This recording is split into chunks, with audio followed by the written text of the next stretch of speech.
तो उससे import export बढ़ेगा, लॉजिस्टिक्स का बिजनेस बढ़ेगा, शिप मूवमेंट का, क्रू का, हर एक का बिजनेस बढ़ेगा।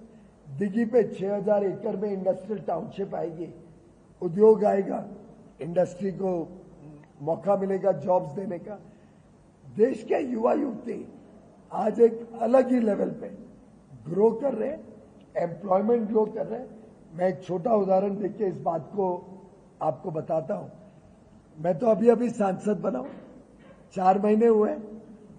शपथ लेने के बाद मैंने एक skill development centre 35,000 square foot का कांदिवली में शुरू किया।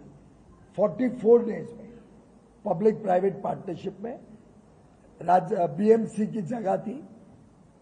स्किल मंत्रालय मोदी जी ने ही शुरू किया, पहले तो था नहीं। एनएसडीसी के साथ सीआईआई ने वहां स्किल डेवलपमेंट सेंटर शुरू किया और एक जॉब सेंटर वहां पे बनाया। आज के दिन 40 दिन हुए उसको, जॉब सेंटर को।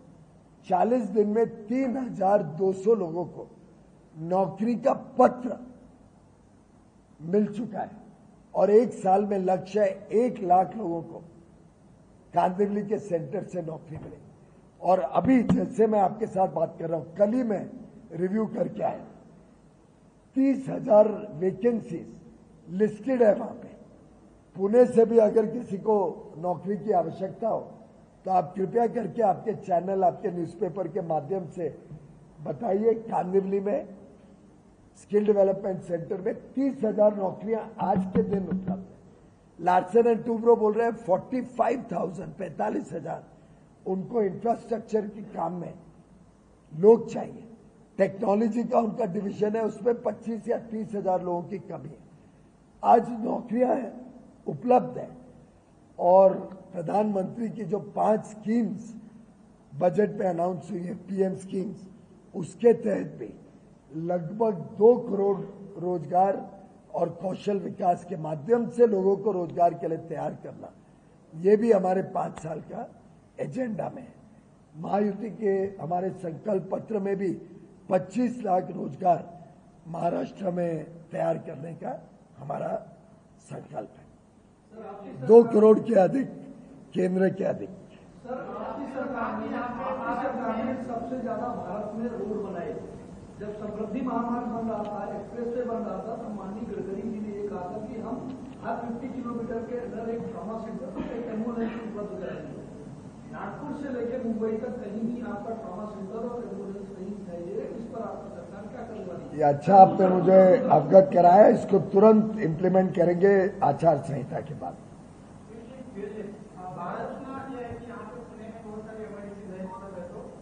एमआईडीसी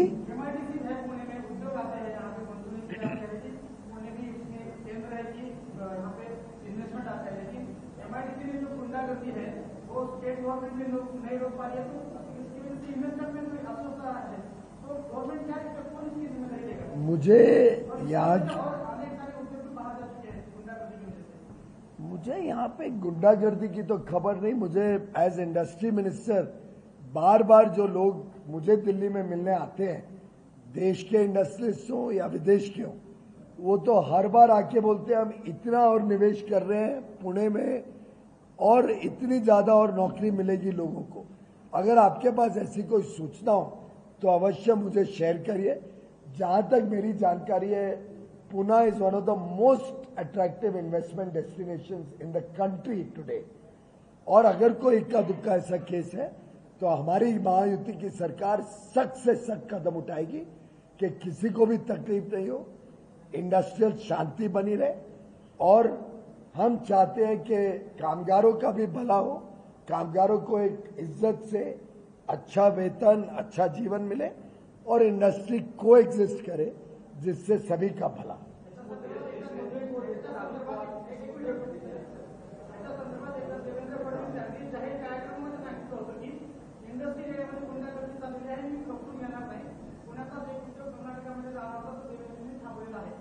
इसीलिए मैंने क्या किया, इसीलिए मैंने कहा भाई साहब कि महायुति की सरकार जरूरी है, जिससे शिंदे, फडणवीस और अजीत पवार ऐसे कोई भी गलत काम हो तो उसके ऊपर रोक लगा सके।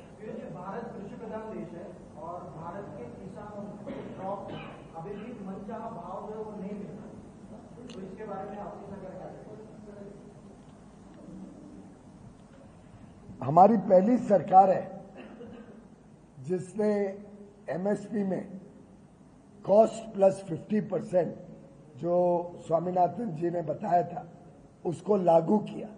पहले तो रिपोर्ट कई वर्ष पहले आई थी, शरद पवार जी कृषि मंत्री थे, मैं आपके माध्यम से उनको पूछना चाहता हूं उन्होंने क्यों नहीं इंप्लीमेंट करी स्वामीनाथन कमेटी की रिपोर्ट? उन्होंने क्यों नहीं सुनिश्चित किया कि लोगों को उचित दाम मिले?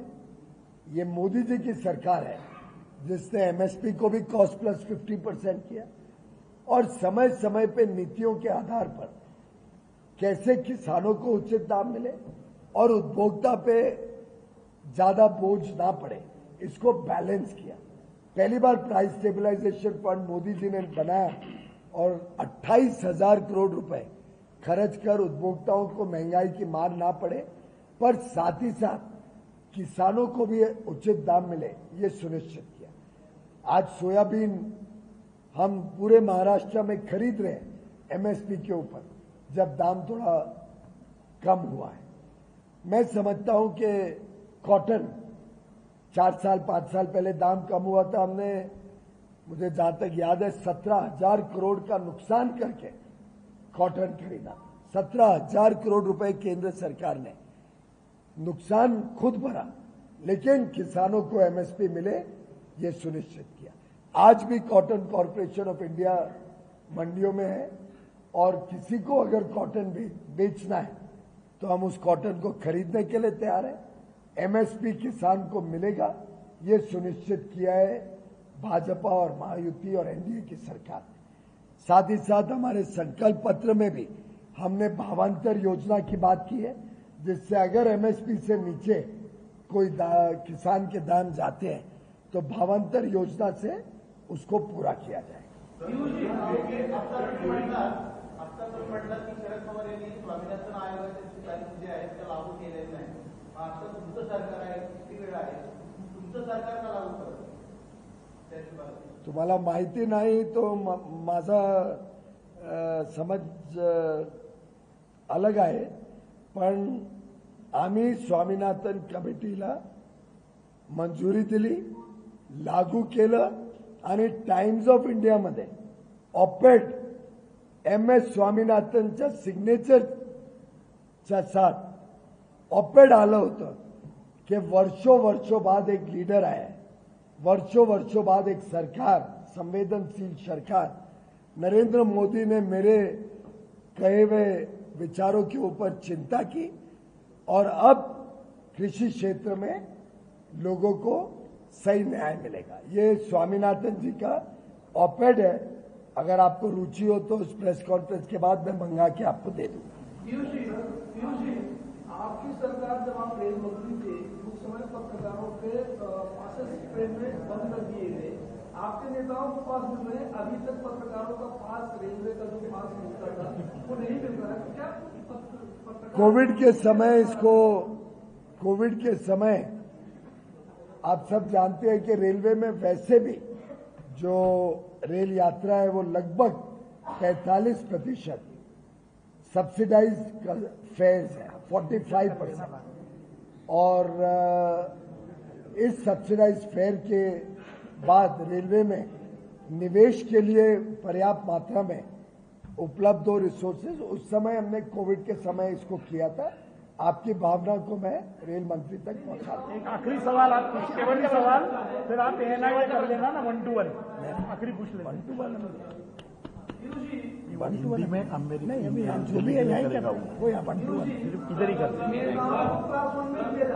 During UPA, BJP was quite critical of Manmohan Singh for the rupee falling against dollar. Today it has fallen to all-time low. How do you look at this? Are you an economic journalist? No. That's unfortunately you're not able to understand. It's always a relative situation. Today, after the US election results, all emerging market currencies have drastically depreciated in the last 1 week. India is the best performing currency amongst all the currencies. So it's a natural transition when there is a outflow of dollars, when they see the US economy strengthening and there is a dollar outflow, there is bound to be a correction. You see a correction at many times. But I'd like to share with you that I interact with investors across the world. Last year, I think it was in November only, I was at the APEC conference with the CEO of the world's largest fund, which manages nearly $13 trillion. 13 trillion is 4 times the size of India's economy. One fund, their CEO, I was asking him, what are your concerns about India now? He said there was a time we used to be concerned about stable and predictable policy and fast depreciation of the rupee. We used to factor in 4% as the potential rupee depreciation annually and then do our investment decisions. Today, with Mr. Modi being in government, with a strong, stable government, we don't have any concerns. We are confident of stable and predictable policy, and rupee depreciation is absolutely no concern of ours anymore. So this is the CEO of the world's largest fund telling me. Incidentally, in September 2013, the rupee had fallen to an all-time low of 68 rupees to a dollar. What did Mr. Chidambaram do? He did not raise resources by attracting investment or by earning higher export earnings. He borrowed FCNRB deposits at nearly twice the actual price, 2% more than what we should be borrowing at. And foreign currency loans at that time were at about 2%. He borrowed at 4%. Borrowed $35 billion just to temporarily shore up the rupee. And it improved during that period when the money came in. But ultimately, when the Modi government came in, we had to repay all that dollars. We had to repay it with interest. But we did not cry. We repaid that. We repaid all the interest. Yet, we continued to attract investment, continued to increase exports. Exports this year will cross $800 billion. So you can imagine our remittances today are the highest in the world, $125 billion. Our income in foreign exchange through tourism and other areas is increasing regularly. In a nutshell, our currency depreciation in the 10 years of Modi government is amongst the lowest, and today it is considered one of the most stable currencies in the world by all economists.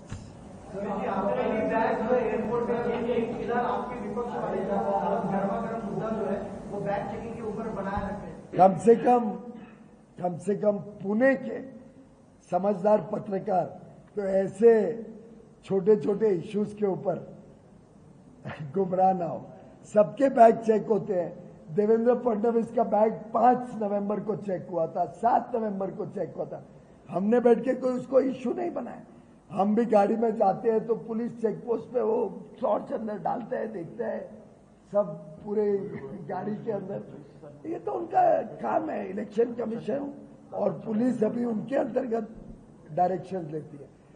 इतना ओछा statement, मुझे लगता है दिल में कुछ खोट है, या तो कुछ पकड़ा जाने का डर है जिसके कारण उद्धव ठाकरे जी को इतनी तकलीफ हो रही है।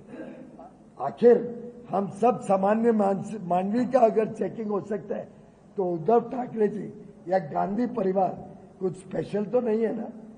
आपको मैं याद दिलाता हूं प्रमोद तिवारी जी का, कांग्रेस के नेता, क्योंकि उबाटा हो, कांग्रेस राहुल गांधी हो, शरद पवार हो, उद्धव ठाकरे हो, अब तो एक ही थाली में है, वो सब एक ही गुट में है। कोई अभी आइडियोलॉजी और सब तो उबाटा की खत्म ही हो गई है। हिंदुत्व तो नामो निशान नहीं रहा। वो तो अभी बस टोपी पहनना बाकी रह गया, अगर पहनी ली होगी शायद, मुझे मालूम नहीं। तो तुष्टीकरण में पूरी तरीके से लिप्त है। तो जब राहुल गांधी को डिफेमेशन के केस में सजा हुई थी तो राज्यसभा में जो डेप्यूटी लीडर है प्रमोद तिवारी, उनका एक इंटरव्यू है इंडिया टुडे में, आप गूगल करके देख लीजिए। उसमें वो कहते हैं कि भारत में गांधी परिवार के लिए अलग कानून होना चाहिए। कहते हैं कि सजा जब दी जाती है तो गांधी परिवार के लिए सजा देने के प्रावधान अलग होने चाहिए। आप गूगल करके अपने न्यूज़पेपर में या अपने चैनल पे अवश्य वो याद कराइए, लोगों को वो इंटरव्यू दिखाइए, आप लोग भी बताइए लोगों को। अब ये तो उबाटा और कांग्रेस और शरद पवार की सोच है। क्या आप में से कोई पत्रकार इससे मंजूर हो सकता है कि भारत में अगर कोई गुनाह करे गांधी परिवार का व्यक्ति तो उसकी सजा कम होनी चाहिए और आप गुनाह करें तो आपकी सजा ज्यादा हो? ये कौन से 140 करोड़ भारतवासियों में कौन इस बात को स्वीकार कर सकता है? बहुत बहुत धन्यवाद।